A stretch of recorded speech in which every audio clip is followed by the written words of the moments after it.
খেলাটা একটা মোমেন্টামের ব্যাপার, যেই মোমেন্টামটা নিচ্ছে সেই আউট হয়ে যাচ্ছে। সো আমার কাছে মনে হয় এই জায়গাটা কাজ করা উচিত।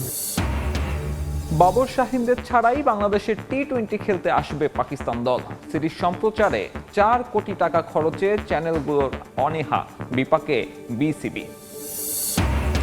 ইউরোপীয় প্রতিপক্ষের গল্প শুনিয়ে প্রীতি ম্যাচে নেপালকে পাওয়ায় বাফুফের অস্বস্তি। এশিয়ান কাপ বাছাইয়ে হংকংয়ের বিপক্ষে নামার আগে সেরা প্রস্তুতি নিয়ে শঙ্কা।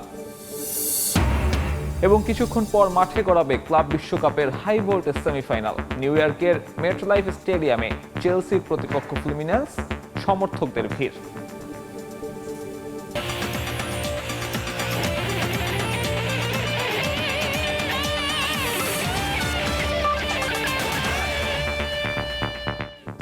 শুরুতেই বাংলাদেশ শ্রীলঙ্কা ওয়ানডে সিরিজের খবর।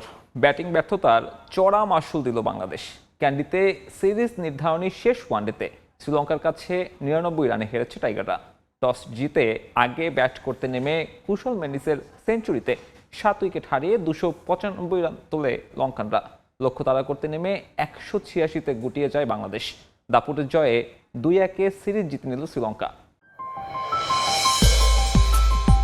জিততে হলে গড়তে হতো নতুন রেকর্ড। লঙ্কানদের বিপক্ষে এত রান যে তাড়া করার অভিজ্ঞতা নেই বাংলাদেশের। ওলটপালট হয়নি ইতিহাসের পাতা, জয় পাওয়া হয়নি টাইগারদের। দীর্ঘায়িত হলো লঙ্কায় সিরিজ জয়ের অপেক্ষা। প্রেমাদাসায় সবশেষ ম্যাচটা জিতে যে আত্মবিশ্বাস দেখিয়েছিল বাংলাদেশ, ব্যাটিং ব্যর্থতায় মিইয়ে গেল সব। রান চেস যেখানে সবচেয়ে সহজ কাজ, সেই কাজটাই অসম্ভব হলো টাইগার ব্যাটারদের সামনে। হতাশা আর আক্ষেপ সঙ্গী হলো আরও একবার। পাল্লেকেলেতে লঙ্কান অধিনায়ক টস জিতে সিদ্ধান্ত নিলেন ব্যাটিংয়েরই। শুরুতে মাদুস্কাকে হারালেও দ্বিতীয় উইকেটে জুটি গড়েন নিশাঙ্কা আর কুশল মেন্ডিস মিলে। ধাক্কা সামাল দেন দুই ব্যাটার, থিতু হয়ে যাওয়া নিশাঙ্কাকে ফেরান তানভীর। দলীয় 17 রানের মাঝে আরও 1 উইকেট হারায় স্বাগতিকরা। কামিন্দু সঙ্গ দিতে এসে ফিরে যান 16 রান করে। এর পরের গল্পে টাইগার বোলারদের অসহায়ত্ব আর কুশল মেন্ডিস ও আসালাঙ্কার দাপট। একদিক থেকে আক্রমণাত্মক ছিলেন কুশল, যোগ দেন লঙ্কান অধিনায়ক। দুই ব্যাটার মিলে গড়েন 124 রানের জুটি। তাসকিন, শামীম, মিরাজদের শাসন করে 50 তুলে নেন আসালাঙ্কা। অন্য প্রান্ত থেকে শতক স্পর্শ করেন কুশল মেন্ডিস। 124 রানে তাকে থামান শামীম পাটোয়ারি, আর অধিনায়ক করেন 58 রান। ততক্ষণে রানটাও বোর্ডে বেশ চ্যালেঞ্জিং। 7 উইকেটে 285 রান জমা করে স্বাগতিকরা। টাইমড আউট ম্যাচে লঙ্কানদের বিপক্ষে সর্বোচ্চ 282 রান টপকে ছিল বাংলাদেশ। এদিন টপকাতে হতো সেই রেকর্ডও। তরুণ দুই ওপেনার যথারীতি শুরুটা করেছেন পজিটিভই, কিন্তু সময়ের সঙ্গে ছন্দপতন, উইকেট বিলিয়ে আসেন তানজিদ তামিম। আগের ম্যাচে পারভেজ ইমন খেলেছেন 62 রানের ইনিংস। এদিন তিনি খানিকটা থিতু হয়ে গিয়েছিলেন, আর এমন উইকেটে সেট হওয়া ব্যাটারের উপর থাকে দায়িত্বটা। কিন্তু সেই দায়িত্ব পালন করতে পারলেন কই। 44 বলে 28 করে ফিরে গেছেন ইমন। শান্ত পারেননি এদিন, খোলা হয়নি রানের খাতা। মিরাজ আর তাওহিদ হৃদয়ের উপর ভরসা ছিল। এক প্রান্ত আগলে রাখছিলেন হৃদয়। মিরাজ কিছুটা মারমুখী খেলার চেষ্টা করেন। পরিস্থিতি অনুযায়ী না খেলে উইকেট বিলালেন অধিনায়কও। এরপর তাওহিদ হৃদয় খেলে গেছেন শামীমকে নিয়ে। 50-র দেখা পেয়েছেন তিনি, যদিও শামীম ফিরে গেছেন 12 রানে। শেষ দিকে জাকেরের বৃথা চেষ্টা। 35 বলে 27 রান করেন ডানহাতি ব্যাটার। 186-তে অল আউট বাংলাদেশ। 99 রানের হার নিশ্চিত হয় টাইগারদের। সঙ্গে সিরিজটা ঘরে রাখল লঙ্কানরা। 2024 সালে ঘরের মাটিতে এই শ্রীলঙ্কার বিপক্ষে সবশেষ ওয়ানডে সিরিজ জিতেছিল বাংলাদেশ। এরপর অপেক্ষা আর আক্ষেপ সঙ্গী হয়েছে টাইগারদের। পাল্লেকেলেতে এদিন ব্যাটিং ব্যর্থতা না হলে হয়তো আক্ষেপটা ঘুচিয়ে যেত। আর মিরাজের নেতৃত্বে সেই আক্ষেপ কত দীর্ঘায়িত হয় সেটাই এখন দেখার বিষয়। ক্যান্ডি থেকে তারেক হাসান শিমুল, সময় সংবাদ, শ্রীলঙ্কা।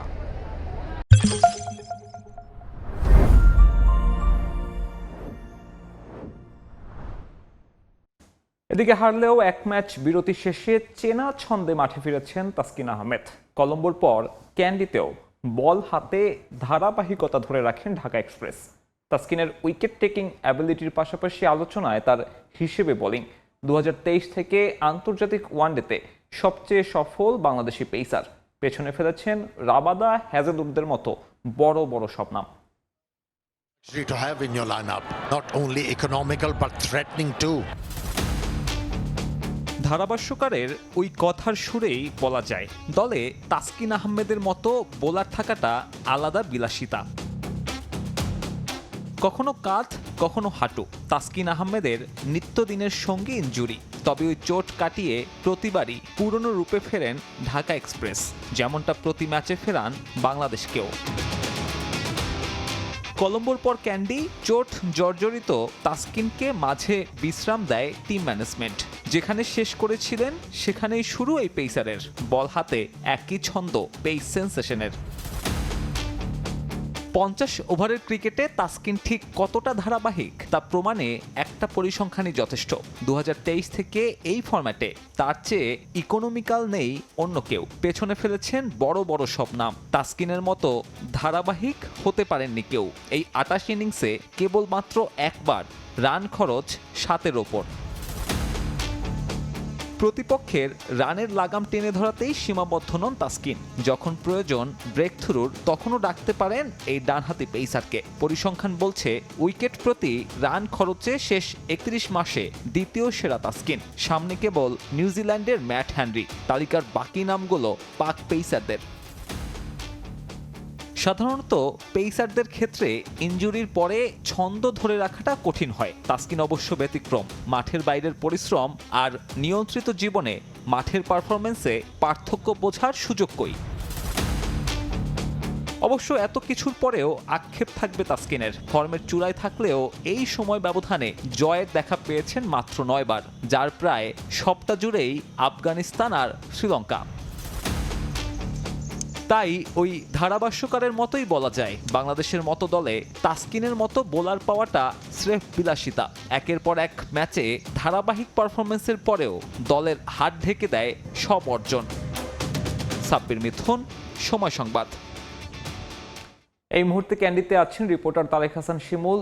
সবশেষ খবর জানতে সরাসরি যুক্ত হচ্ছি তার সঙ্গে।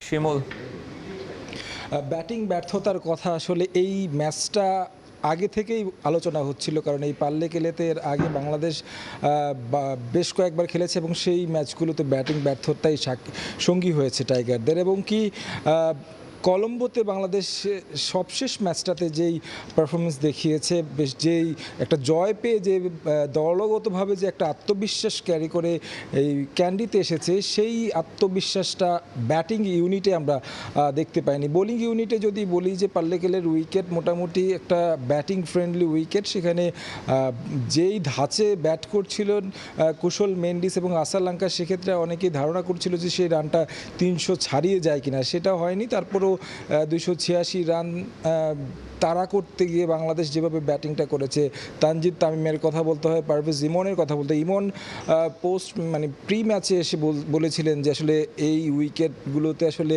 যিনি সেট হবেন তাকে আসলে ইনিংসটা ক্যারি করতে হবে। তিনি মোটামুটি সেট হয়েছিলেন, কিন্তু ইনিংস লম্বা করতে পারেননি। মেহেদী হাসান মিরাজ ম্যাচের পরবর্তী এসে আসলে ব্যাখ্যা দেওয়ার চেষ্টা করেছেন দলের এই ব্যর্থতার।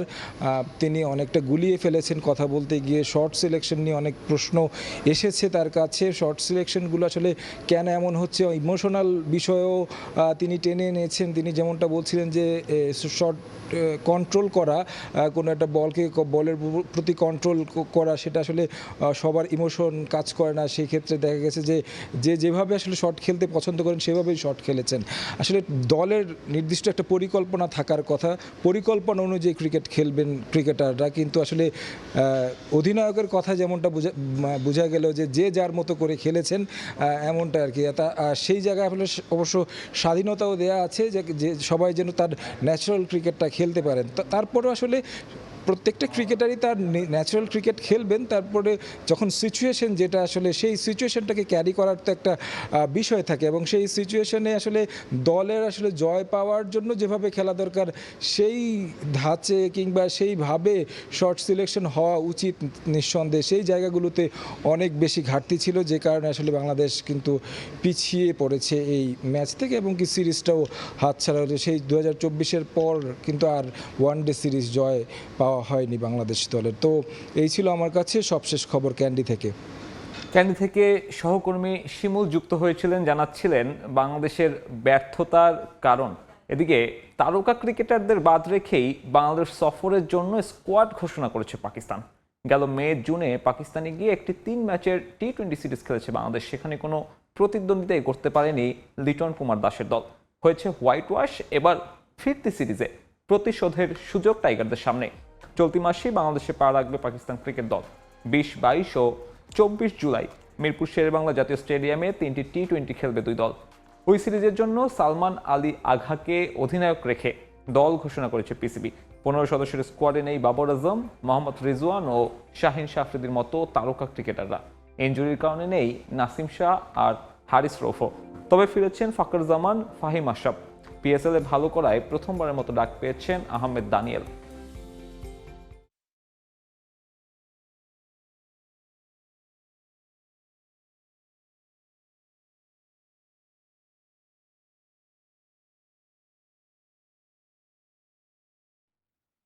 শরীফুদ্দৌলা সৈকতের আম্পায়ারিং বিশ্ব মঞ্চে প্রশংসিত করছে বাংলাদেশকে।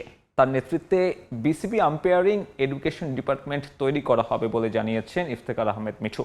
তার কারণে অন্যদের ওপরেও আস্থা বেড়েছে। দীর্ঘদিন পর শুধুমাত্র দেশি আম্পায়ার দিয়েই হবে পাকিস্তান সিরিজ। আর সাইমন টফেল তৈরি করবে ট্রেনার ও বিশ্বমানের আম্পায়ার। আগামী বছরের ফেব্রুয়ারির আগেই তার সঙ্গে চুক্তি সম্পন্ন করবে বিসিবি। বাংলাদেশ থেকে সৈকত কি ভালো আম্পায়ারিং করতেছে, আমরা এখন ফর্ম করতে চাচ্ছি ক্রিকেট বোর্ডে আম্পায়ার এডুকেশন ডিপার্টমেন্ট। ওইখানকার তাকে আমরা তাদের ফুল সাপোর্ট নিব এবং সে রাজিও হয়েছে। পাকিস্তান সিরিজ আম্পায়ার নমিনেট করে দিয়েছি কারা এবার সব বাঙালি হবে অনেকদিন পরে। বাংলাদেশি আম্পায়ারদের বিশ্বমানের তৈরি করতে সর্বোচ্চ চেষ্টা করছে বিসিবি। প্রশিক্ষক হিসেবে আসবেন আইসিসির 5 বারের বর্ষসেরা আম্পায়ার সাইমন টাফেল। এখনো চুক্তি সম্পন্ন না হলেও তার দায়িত্ব কি হবে জানালেন আম্পায়ার্স কমিটির চেয়ারম্যান। সাইমন টাফেলকে নিয়ে আমাদের যেটা প্ল্যান, একটা পাথওয়ে হচ্ছে যে কিভাবে একটা নতুন আম্পায়ার থেকে একদম ইন্টারন্যাশনাল লেভেলে নেওয়ার পর্যন্ত পাথওয়ে সে আমাদের ঠিক করে দেবে। দ্বিতীয় কথাটা হচ্ছে আমরা পিছিয়ে গেছি যে আমাদের আম্পায়ারদের অ্যাসেসমেন্ট, মানে কে এ গ্রেড, কে বি গ্রেড, কে এতে অফিসিয়ালি অ্যাকচুয়ালি আমরা এখনও জানি না। থার্ডটা হচ্ছে যে আমাদের যে ট্রেনিং মেটেরিয়াল, এই ট্রেনিং মেটেরিয়াল একটা আছে, এটাকে তো আরও এনহ্যান্স করা। অ্যান্ড ফোর্থ হচ্ছে ও কিছু ট্রেনার ডেভেলপ করে দিবে। সম্প্রচার সত্য নিয়ে জটিলতায় বিসিবি। শোনা যাচ্ছে ক্রিকেটের প্রতি আগ্রহ নেই দেশি প্রতিষ্ঠানগুলোর। তবে দীর্ঘ সমাধানের খোঁজে বোর্ড। দায়িত্ব উঠেছে আইসিসির সাবেক মার্কেটিং হেডের কাঁধে। আইসিসিতে কাজ করত, যে আইসিসির মার্কেটিংয়ের হেড ছিল বহু বছর, সেই আমাদের কনসালটেন্ট হচ্ছে এখন প্রপারলি ইন্টারন্যাশনাল যে টেন্ডার হয়েছে ইন্টারন্যাশনাল লেভেলে অন্যান্য বোর্ড যেভাবে করে সেই পন্থায় আমরা অ্যাকচুয়ালি যাচ্ছি। তবে পাকিস্তান সিরিজের আগে সমাধান হবে না সম্প্রচার সত্য নিয়ে জটিলতা। ভরসা রাখতে হবে দেশি প্রতিষ্ঠানের ওপরই। 20 জুলাই থেকে শুরু হবে বাংলাদেশ পাকিস্তান টি-20 সিরিজ। তামিম হোসেন, সময় সংবাদ, ঢাকা। আবার বাংলাদেশ শ্রীলঙ্কা সিরিজ প্রসঙ্গ। ব্যাটিং ব্যর্থতায় সিরিজ হাতছাড়া হয়েছে বাংলাদেশের। ম্যাচ শেষে সংবাদ সম্মেলনে স্বীকার করে নিলেন অধিনায়ক মেহেদী হাসান মিরাজ। হারের দায় নিজের কাঁধে তুলে নিয়েছেন টাইগার অধিনায়ক। তানজিদ, শান্ত, তাওহিদ, জাকেরদের শর্ট সিলেকশন নিয়ে প্রশ্ন উঠলেও তাদের স্বাভাবিক খেলায় সমর্থন দিয়ে গেলেন তিনি। ভুল শুধরে কিভাবে আরও ভালো করা যায় সেই চেষ্টাও আছে বলে জানিয়েছেন মিরাজ। পাল্লেকেলে থেকে আরও জানাচ্ছেন তারেক হাসান শিমুল। এই পাল্লেকেলেতে 2023 কিংবা 2021 সালেও বাংলাদেশের খেলার অভিজ্ঞতা রয়েছে এবং ওই 2টা বছরের যেই সিরিজে বাংলাদেশ খেলেছিল একই ধরনের পরিস্থিতি হয়েছিল, ব্যাটিং ব্যর্থতা। যেটা আশঙ্কা আসলে সবাই করছিল, ব্যাটিং ব্যর্থতা থেকে বের হয়ে এসে এই ম্যাচটা বাংলাদেশ জিতে নিতে পারে কিনা। যে একটা ক্রান্তি লগ্ন চলছে বাংলাদেশের, ট্রানজিশন পিরিয়ড চলছে, সেইখান থেকে বের হয়ে আসার জন্য আত্মবিশ্বাসের একটা খোরাক হতে পারতো এই সিরিজটা, কিন্তু সেটা হয়নি। বাংলাদেশের ব্যাটসম্যানরা যেভাবে শর্ট সিলেকশন করেছেন সেই শর্ট সিলেকশনের খেসারত গুনতে হয়েছে। একটা পার্টনারশিপও হয়নি কিংবা ব্যক্তিগত বড় কোনো স্কোরও হয়নি। মেহেদী হাসান মিরাজ তিনি দলের পক্ষ থেকে ম্যাচ শেষে সংবাদ সম্মেলনে এসেছিলেন এবং দায়ভারটা নিজের কাঁধে নিয়েছেন এবং কি ব্যাটসম্যানদের উপর করে দিয়েছেন, যেহেতু লম্বা ইনিংস খেলতে পারেননি, যারা থিতু হয়েছেন তারা আসলে বড় ইনিংসটাকে ক্যারি করতে পারেননি। 50 ওভার খেলতে পারিনি, হ্যাঁ এটা তো অবশ্যই আমাদের টিমের জন্য একটা কনসার্ন, এবং আমি মনে করি যে আমরা যদি প্রপার ব্যাটিং করতে পারতাম তাহলে আমাদের জন্য ভালো হতো। এটা নিয়ে আমরা কথা বলেছি, যেহেতু আমাদের মিডল যে ব্যাটসম্যানগুলো আছে তাদের রেসপন্সিবিলিটিও অনেক বেশি, তারা এই জিনিসগুলো খেলতে পারেনি। আমি নিজেও অনেক বল খেলতে পারিনি, তাহলে আরও জিনিসটা বেটার হতো। সো আমার কাছে মনে হয় এটা নিয়ে কাজ করার অনেক জায়গা আছে, যেহেতু আমরা আমাদের সামনে অনেক খেলা আছে। শ্রীলঙ্কা 285 রান তুলেছে তাদের স্কোর বোর্ডে, যেখানে ছিল না একটিও 6। কুশল মেন্ডিস যিনি সেঞ্চুরি করেছেন তিনি 18টি 4 মেরেছেন, 6 নয়। এই জায়গাটা থেকে বাংলাদেশ কতটুকু শিক্ষা নিতে পেরেছে? কারণ বাংলাদেশ যখন ব্যাট করছিল তার আগেই কিন্তু কুশল মেন্ডিস ব্যাট করেছেন, তার কাছ থেকে তার ব্যাটিংটা দেখে নিশ্চয়ই শেখার ছিল। উড়িয়ে মারতে গিয়ে যখন মেহেদী হাসান মিরাজ আউট হলেন সেটা নিয়ে আসলে প্রশ্ন ওঠে, অধিনায়ক এমন গুরুত্বপূর্ণ সময় কেন বাউন্ডারি হাঁকাতে গিয়ে ক্যাচ আউট হয়ে ফিরবেন? তিনি যখন আউট হন তখনই মূলত বাংলাদেশের আশাটা একেবারে নিভে যায়। আউট হয়েছি, এটা টিমের জন্য আমার কাছে মনে হয় যে একটু চাপে পড়ে গিয়েছে, কারণ আমি চিন্তা করেছিলাম যে রানটাও যেন কন্টেন্ট করতে পারি, কারণ প্রত্যেকটা ওভারে যদি আমি একটা করে বাউন্ডারি নিতে পারি তাহলে আমার রান রেটটাও ঠিক থাকবে at the same time. So আমি তৌহিদ হৃদয়কে প্রেশারটা দিতে চাইনি, আমি চিন্তা করেছি যে আমি রানটা যেন কন্টেন্ট করতে পারি। সো ওইভাবে মাঝে মাঝে ক্যালকুলেটিভ রিস্কগুলো নিতে হয়, বাট আমি হয়তো প্রপার এক্সিকিউট করতে পারি ওইটা। প্রতিটি সিরিজ বাংলাদেশের জন্য বলা যায় যে শিক্ষা সফর। মেহেদী হাসান মিরাজ এখান থেকে শিক্ষা নিতে চান এবং কি পরবর্তী যেই সিরিজ থাকবে কিংবা দলটাকে আরও কিভাবে গুছিয়ে নেওয়া যায় সেই কাজটায় বেশি মনোযোগ দিতে চান টাইগার অধিনায়ক। পাল্লে গেলেতে বাংলাদেশের সিরিজ জয়ের যেই সম্ভাবনাটা তৈরি হয়েছিল তা হয়তো খুব সহসা আসবে না বাংলাদেশের জন্য লঙ্কানদের মাটিতে। তবে এখানে যে ভুলগুলো হয়েছে সেই ভুলগুলো নিয়ে কাজ করে টিম ম্যানেজমেন্ট যদি এগিয়ে যায় নিশ্চয়ই ভবিষ্যতে একটা ভালো দল হিসেবে বাংলাদেশ গড়ে উঠবে, সেটাই প্রত্যাশা। ক্যান্ডি থেকে তারেক হাসান শিমুল, সময় সংবাদ, শ্রীলঙ্কা। এবারে ফুটবল। প্রতিপক্ষ না পাওয়ায় বাধ্য হয়ে নেপালের বিপক্ষে প্রস্তুতি ম্যাচ খেলবে বাংলাদেশ, জানিয়েছেন জাতীয় দল ব্যবস্থাপনা কমিটির সদস্য ইকবাল হোসেন। হংকং ম্যাচের আগে শক্তিশালী কোনো দলের বিপক্ষে খেলতে পারলে তার সুফল পেত বলেও মন্তব্য করেন তিনি। ভবিষ্যতে যাতে এ ধরনের সমস্যায় পড়তে না হয় সেজন্য দীর্ঘমেয়াদী পরিকল্পনায় যেতে চায় বাফুফে। এ এক অদ্ভুত পরিকল্পনা বাফুফের। হংকংয়ের বিপক্ষে এশিয়ান কাপ বাছাই ম্যাচ খেলবে বাংলাদেশ, আর দল তার প্রস্তুতি সারবে নেপালের বিপক্ষে জোড়া ম্যাচ দিয়ে, যেখানে হংকং ম্যাচের আগে টিম ম্যানেজমেন্টের উচিত ছিল তাদের চাইতেও শক্তিশালী কোনো দলের বিপক্ষে খেলে প্রস্তুতি নেওয়া, সেখানে উল্টো পথে ফেডারেশন। কঠিন কোনো দলের বিপক্ষে খেলে মিশনে নামলে কি হয় তার জলজলে দৃষ্টান্ত কদিন আগেই সেট করেছে নারী ফুটবল দল, অথচ সেটা দেখেও সেই পথে হাঁটেনি বাফুফে। অজুহাত হিসেবে দাঁড় করানো হয়েছে প্রতিপক্ষ না পাওয়া। ওই পিরিয়ডটায় ফিফা ফ্রেন্ডলিতে সবাই ম্যাচ খেলে, তো ওই পিরিয়ডটাই আসলে আমরা ওইভাবে হয়তো মানে ইউরোপের কোনো টিমকে এখনো পাইনি। তারপরে মিডল ইস্টের বা মালয়েশিয়া, তারপর এই টাইপেরও যোগাযোগ করেছিলাম, কিন্তু হয় না, তারাও আরেক জায়গায় গিয়ে খেলবে, তো সুতরাং বাধ্য হয়ে কিন্তু আমাদেরকে বেছে নিতে। অথচ সিঙ্গাপুর ম্যাচের পর বাফুফেই জানিয়েছিল ইউরোপ, এশিয়া সহ বড় দলের বিপক্ষে খেলা ট্রাই করছে বাফুফে, তবে লম্বা সময়েও সেসব প্রতিপক্ষ ম্যানেজ করা সম্ভব হয়নি, যার ফলে কাঙ্ক্ষিত প্রস্তুতি নেওয়া যে সম্ভব হবে না তা মানছে ফেডারেশনও। আমরা বেটার টিমের সাথে খেলতে পারলে আমাদের ভালো হতো, যেহেতু আমাদের মানে ওয়ে নাই যে আমরা পাচ্ছি না টিম, তার কারণে কিন্তু আমাদেরকে নেপালকে বেছে নিতে হয়েছে। এই ম্যাচটা আমরা নেপালের সাথে খেলেছি, পরবর্তী ম্যাচগুলোকে যেন আমরা ভালো শক্তিশালী টিমের সাথে দীর্ঘমেয়াদী পরিকল্পনা করতে পারি, এর জন্য আমি প্রপোজাল রাখি। হঠাৎ করে নেওয়া পরিকল্পনায় এর চাইতে ভালো ফল পাওয়া সম্ভব না। ফিফা উইন্ডো মাথায় রেখে বড় দলগুলো বহু আগেই প্রতিপক্ষ নির্ধারণ করে রাখে, সেই জায়গায় দৃষ্টি দেবে তো বাফুফে। যেহেতু আমরা 4 বছর নেক্সট 4 বছর আমরা ফুটবলটা চালাবো, সুতরাং আমাদের একটা প্ল্যানিং অবশ্যই থাকতে হবে। আজকে থেকে 1 বছর পরে আমি কার সাথে ফিফা উইন্ডো খেলবো, এটা করলে কি আমাদের প্ল্যানিংটা ভালো থাকে। তবে আমরা চেষ্টা করবো এটা ম্যানেজমেন্ট কমিটিতে তুলানোর জন্য, এবং চেষ্টা করলে জানি হয়। এছাড়াও দ্রুতই কোচ ইস্যু নিয়ে বৈঠকে বসবে জাতীয় দল ব্যবস্থাপনা কমিটি। মার্চ পর্যন্ত কাবরেরার চুক্তি থাকলেও পারফরমেন্স বিবেচনায় যে কোনো সিদ্ধান্ত আসতেও পারে অক্টোবর উইন্ডোর পর। কোচের পরিবর্তনের বিষয় বা কোচ রাখার বিষয়টি টোটালি ম্যানেজমেন্ট কমিটির উপর। এস এম ইকবাল, সময় সংবাদ, ঢাকা। খেলা ছেড়ে কোচিংয়ে আসতে যাচ্ছেন জাতীয় নারী দলের ফুটবলার সানজিদা আক্তার। কোচিংয়ে ক্যারিয়ার করতে শুরু করেছেন AFC B coaching license course. ফুটবলের সঙ্গে নিজেকে সম্পৃক্ত রাখতেই এমন সিদ্ধান্ত বলে জানান তিনি। অভিনন্দন জানিয়েছেন এশিয়ান কাপের মূল পর্বে জায়গা করে নেয়া সতীর্থদেরকে। দলে থাকতে না পারাটা আক্ষেপের হলেও মেনে নিয়েছেন পরিণতি। এই সময়টাই তার থাকার কথা ছিল সতীর্থদের সঙ্গে, সিক্ত হওয়ার কথা ছিল ভক্তদের অভিনন্দন বার্তায় কিংবা গণমাধ্যমের শিরোনামে। তবে অনেক সময় ভুল কিছু সিদ্ধান্তে বদলে যায় জীবনের গতিপথ। তাই হয়েছে সানজিদা আক্তারের ক্ষেত্রে।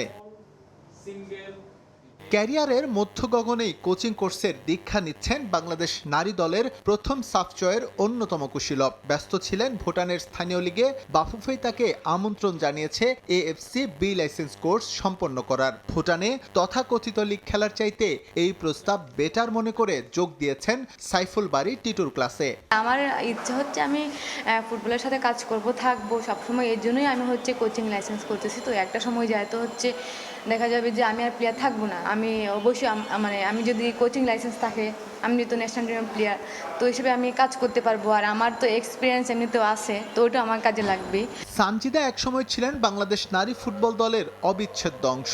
সবকিছু স্বাভাবিক থাকলে এশিয়ান কাপের মূল পর্ব নিশ্চিত করা দলের সদস্য তিনি হতেন অবধারিতভাবেই, যেটা নিয়ে আক্ষেপে পড়ার বদলে মেনে নিচ্ছেন নিয়তি। ইতিহাস রচনার জন্য অভিনন্দন জানিয়েছেন সতীর্থদের। সবসময় তো মানুষ সবটা পায় না, সবকিছু পায় না। কিছু কিছু জিনিস ছেড়ে দেওয়া লাগে, মেনে নেওয়া লাগে। আমরাও স্বপ্ন দেখি, সবসময় আমরা করে আসছি যে আমরা যেহেতু সাউথ এশিয়াতে ভালো কিছু করছি, তো আমাদের স্বপ্ন ছিল যে এশিয়াতে ভালো কিছু করা। তো অলরেডি ওরা করে ফেলছে। আমরা অনেক শুনে এটা অনেক খুশি হয়েছি, অনেক ভালো লাগছে। এর আগে গ্রাসরুট ছাড়াও AFC C license coaching course শেষ করেছেন সানজিদা। বি লাইসেন্সে তিনি ছাড়াও শিউলি আজিম সহ অংশ নিচ্ছেন আরও 5 ফুটবলার। যেহেতু সি লাইসেন্স করছি, এখন বি লাইসেন্স করা। এসএম ইকবাল, সময় সংবাদ, ঢাকা। ফিফা ক্লাব বিশ্বকাপের প্রথম সেমিতে রাতে ফ্লুমিনেন্সের বিপক্ষে মাঠে নামবে চেলসি। ফাইনাল নিশ্চিতের লড়াইয়ে জয়ের প্রত্যাশা দুই দলেরই। তবে ইউরোপের দলগুলোর তুলনায় ব্রাজিলিয়ান ক্লাবগুলো অনেক কম ম্যাচ খেলায় শক্তিতে তাদেরকেই এগিয়ে রাখছেন এনজো মারেস্কা। মেটলাইফ স্টেডিয়ামে ম্যাচ শুরু হবে রাত 1টায়।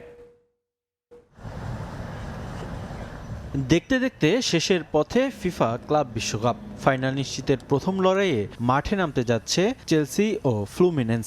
দু দলের সামনেই রয়েছে ইতিহাস গড়ার সুযোগ।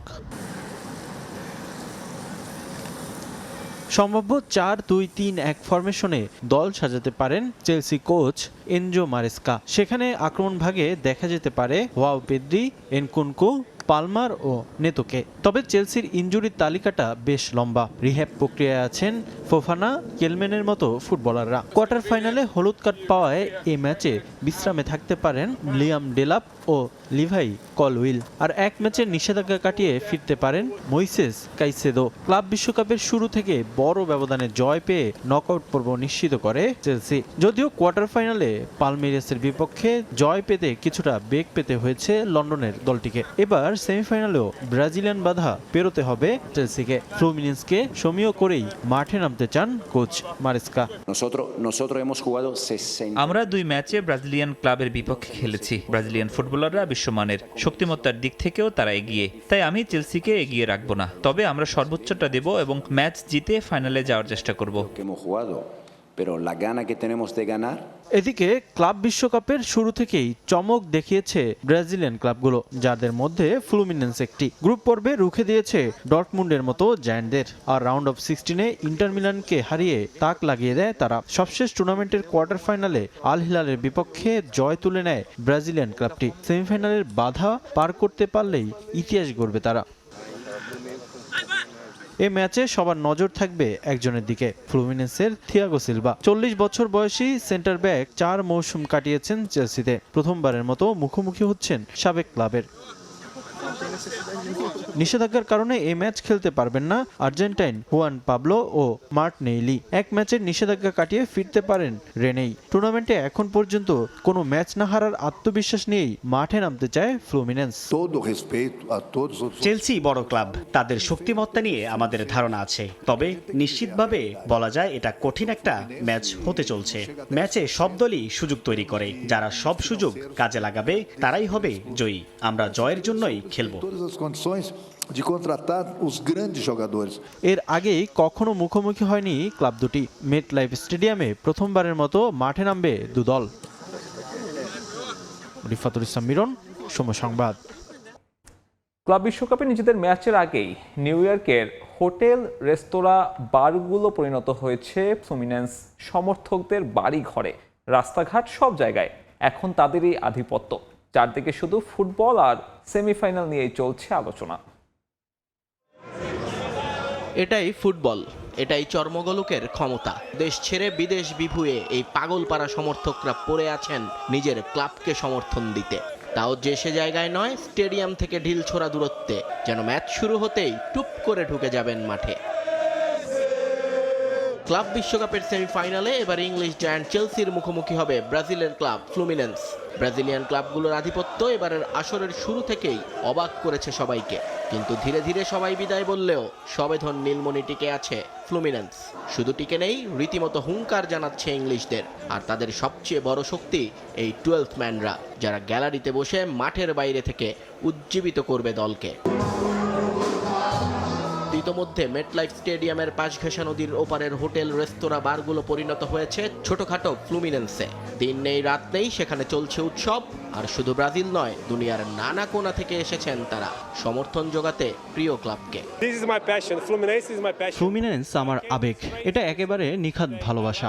আমি নিউজিল্যান্ড থেকে এসেছি শুধুমাত্র এই ম্যাচটা দেখার জন্য। আমি ছোটবেলা থেকেই এই ক্লাবের ভালোবাসার বন্ধনে আটকা পড়ে আছি। আমরা চেলসিকে হারিয়ে ফাইনালে যাব, আনন্দ করব, আমরা চ্যাম্পিয়ন হব। আমি ব্রাজিলিয়ান সবগুলো ক্লাবের খেলা দেখতেই এসেছিলাম। একে একে সবাই চলে গেছে, ফ্লুমিনেন্স রয়ে গেছে। আমি খুব খুশি শেষ পর্যন্ত একটা ব্রাজিলিয়ান টিম টিকে যাওয়ায়। আমি ওদের সমর্থকদের সঙ্গে মিলে আনন্দ করছি। তাদের ক্লাবের প্রতি ভালোবাসা একেবারেই অন্যরকম। সেমিফাইনালে চেলসিকে আটকাতে নতুন কৌশলের সন্ধানে রেনাতো গাউচো পুরো দলটাকে এখন এক সুতায় বেঁধে রেখেছেন এই ব্রাজিলিয়ান আর তার সঙ্গী থিয়াগো সিলভা।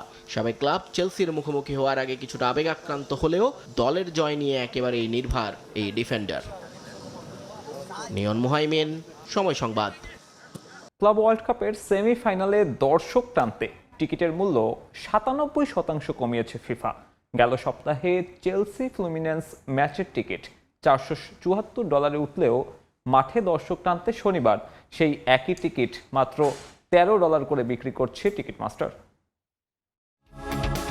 এক মাসের ফুটবল যজ্ঞ শেষের পথে। জিয়ান্নি ইনফান্তিনোর $1 বিলিয়ন ফিফা ক্লাব ওয়ার্ল্ড কাপের বাকি মাত্র 3 ম্যাচ, 2 সেমি, এরপর ফাইনাল। এই ট্রফি খুঁজে পাবে স্থায়ী ঠিকানা। টুর্নামেন্ট শুরুর আগে থেকেই মাঠে দর্শক উপস্থিতি ফিফার প্রত্যাশা পূরণে ব্যর্থ হয়েছে। লিওনেল মেসি এবং তার ক্লাবও পারেনি মাঠে দর্শক টানতে। গ্রুপ পর্বের অধিকাংশ ম্যাচ অনুষ্ঠিত হয় ফাঁকা গ্যালারিতে। ধারণা করা হয়েছিল অখ্যাত ক্লাবগুলো ঝরে গেলে নকআউট পর্বের ম্যাচগুলো মাঠে দর্শক টানবে, কিন্তু সেখানেও সেই একই চিত্র। টিকিটের দাম কমিয়ে ফ্রি টিকিট বিলিয়েও মাঠ ভরাতে পারছে না ফিফা। নিউ জার্সির মেটলাইফ স্টেডিয়ামে অনুষ্ঠিত হবে 2 সেমি ও ফাইনাল। একেবারে শেষ প্রান্তে এসে বিগ ম্যাচ ঘিরেও দর্শকদের মাঝে তেমন আগ্রহ দেখা যাচ্ছে না, যার কারণে বাধ্য হয়ে সেমিফাইনালের টিকিটের মূল্য 97% কমিয়েছে ফিফা।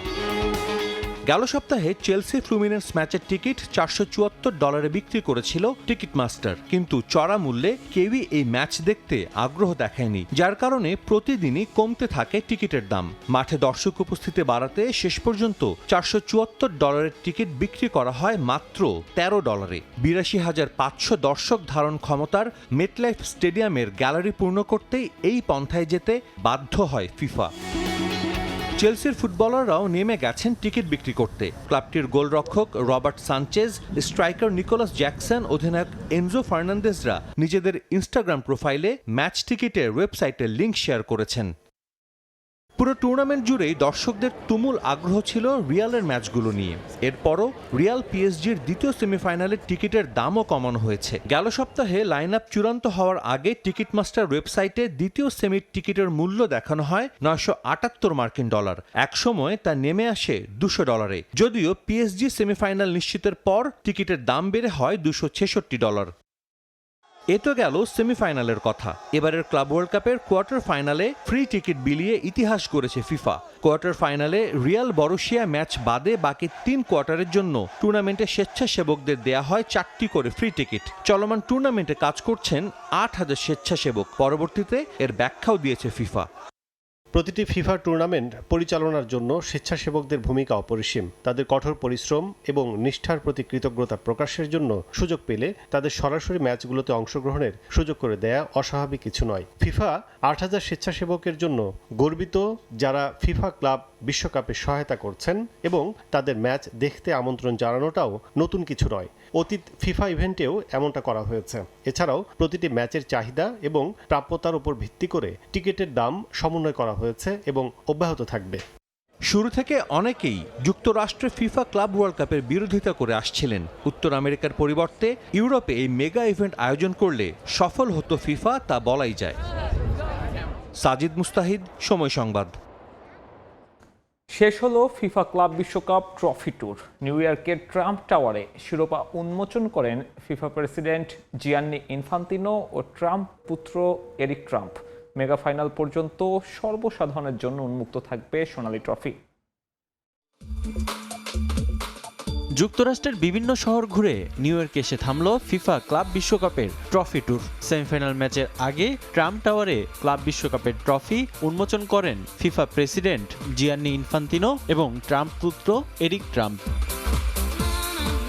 অনুষ্ঠানে উপস্থিত ছিলেন ব্রাজিলিয়ান কিংবদন্তি রোনালদো নাজারিও সহ আরও অনেক সাবেক ফুটবলাররা। মেগা ফাইনালের আগ পর্যন্ত ক্লাব বিশ্বকাপের ট্রফি উন্মুক্ত থাকবে সবার জন্য। এটাই ফিফা ক্লাব বিশ্বকাপের ট্রফি। নিউ ইয়র্কের ট্রাম্প টাওয়ারে আনুষ্ঠানিকভাবে ট্রফি উন্মোচন করা গর্বের বিষয়। ফাইনাল ম্যাচ পর্যন্ত ট্রফিটা এখানেই ডিসপ্লে করা থাকবে। ট্রাম্প টাওয়ারে এটি সবার জন্য উন্মুক্ত থাকবে। ফুটবল প্রেমীরা এখানে এসে ট্রফি দেখতে পারবে। ট্রফির সঙ্গে ছবি তোলারও সুযোগ থাকবে। প্রথমবারের মতো বিশ্বের সব প্রান্তের ক্লাবগুলোকে এক সুতোয় নিয়ে এসেছে ফিফা। যে ক্লাবগুলো কখনোই মুখোমুখি হয়নি একে অন্যের বিপক্ষে, এ আসর সেই সুযোগটি তৈরি করে দিয়েছে। তবে প্রথম আসর প্রত্যাশিত সাড়া ফেলতে পারেনি। আমেরিকায় টুর্নামেন্ট আয়োজন যার অন্যতম কারণ। মূলত যুক্তরাষ্ট্রে ফুটবলের জনপ্রিয়তা বাড়াতেই এমন উদ্যোগ নিয়েছে ফুটবলের নিয়ন্ত্রক সংস্থা। এছাড়া আগামী বছর যুক্তরাষ্ট্রে ফিফা বিশ্বকাপ থাকায় নিউ ইয়র্কে খোলা হয়েছে অফিসও। ট্রাম্প টাওয়ারে আসার কারণ আছে। ফিফা যেহেতু একটি বৈশ্বিক সংস্থা, তাই আমাদের সর্বত্র থাকতে হবে। নিউ ইয়র্কে শুধু ফিফা ক্লাব বিশ্বকাপের জন্যই নয়, আগামী বছর এখানে ফিফা বিশ্বকাপ আয়োজন করা হবে। তাই আমরা একই সঙ্গে ট্রাম্প টাওয়ারে ফিফার অফিস উদ্বোধন করেছি। 14 জুলাই ফাইনালের মধ্য দিয়ে পর্দা নামবে ফিফা ক্লাব বিশ্বকাপের। রিফাতুল ইসলাম মিরন, সময় সংবাদ। রোজারিও সেন্ট্রালে ফিরে আপে কাঁপলত আনহেল দি মারিয়া। শৈশবের এই ক্লাবেই ক্যারিয়ার শেষ করতে চান বিশ্বকাপ জয়ী আর্জেন্টাইন তারকা। নিজ দেশের ক্লাবটির হয়ে অধরা শিরোপা জয়ের স্বপ্ন দি মারিয়ার। Home sweet home, Angel Di মারিয়ার হোম কামিং। যে রোজারিওর অলিগলিতে শৈশবের গল্প, সেখানেই আবার ফিরতে পারার স্বস্তি। এই শহরের যে ক্লাব আপন করে নিয়েছিল, সেই রোজারিও সেন্ট্রালে সগৌরবে প্রত্যাবর্তন। স্ত্রী সন্তানদের নিয়ে মাঠ, ড্রেসিং রুম সব চষে বেড়ান দি মারিয়া। মনের কোণে উঁকি দেয় কত শত স্মৃতি। প্রেস কনফারেন্সে কথা বলতে গিয়ে চোখ জোড়া ভিজে ওঠে, গলা জড়িয়ে যায়। নিখাদ আবেগ সামলে তবুও জানিয়ে দেন জিততে এসেছেন এখানেও। ছেড়ে যাওয়ার দিন থেকে এ পর্যন্ত সবসময় স্বপ্ন ছিল আবারও এই জার্সিটা গায়ে জড়াবো। অনেকবার বলেছি আমি রোজারিও সেন্ট্রালেই ক্যারিয়ার শেষ করতে চাই। এখনই অবসরের কথা ভাবছি না। খেলাটা উপভোগ করতে চাই। সেন্ট্রালের হয়ে চ্যাম্পিয়ন হওয়াই কেবল বাকি আছে। এখানে ফেরার ইচ্ছে পূরণ হয়েছে। এখন এই ক্লাবের হয়ে শিরোপা জয় আমার এবং আমার পরিবারের স্বপ্ন। 36 বছরের প্রতীক্ষার অবসান ঘটিয়ে আর্জেন্টিনিয়ানদের বিশ্বকাপ শিরোপার স্বপ্ন জয়ের অন্যতম নায়ক এই আঙিনায় এখন মেগা স্টার। অনুশীলনে কোচ সতীর্থদের ভালোবাসায় সিক্ত হয়েছেন। প্রিয় ক্লাব প্রাঙ্গণে অদ্ভুত এক উষ্ণতা অনুভব করছেন। সতীর্থদের সঙ্গে দেখা হয়েছে, অনুশীলনে নেমেছি, আবারও দারুণ এই ক্লাবের অংশ হতে পেরেছি। এত বছর পর এখানে এসে সবকিছুই ভালো লাগছে। পরিবারের সঙ্গে রোজারিওতে থাকতে পারা আর এই ক্লাবে খেলা আমার জন্য বিশেষ।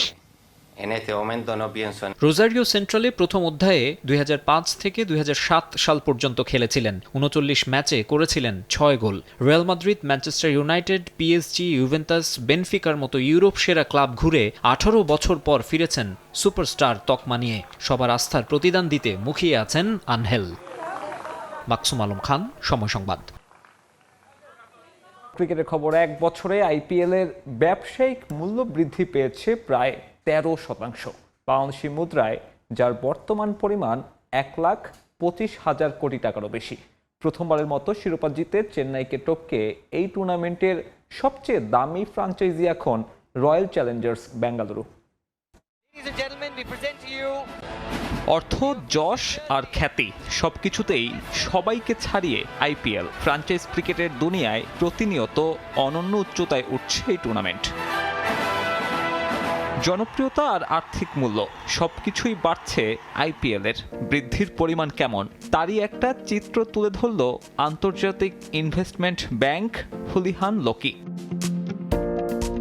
2025 আইপিএলের ওপর চালানো এক সমীক্ষায় উঠে এসেছে আর্থিক প্রতিষ্ঠান হিসেবে শেষ এক বছরের ব্যবধানে আইপিএলের মূল্য বেড়েছে 12.9%।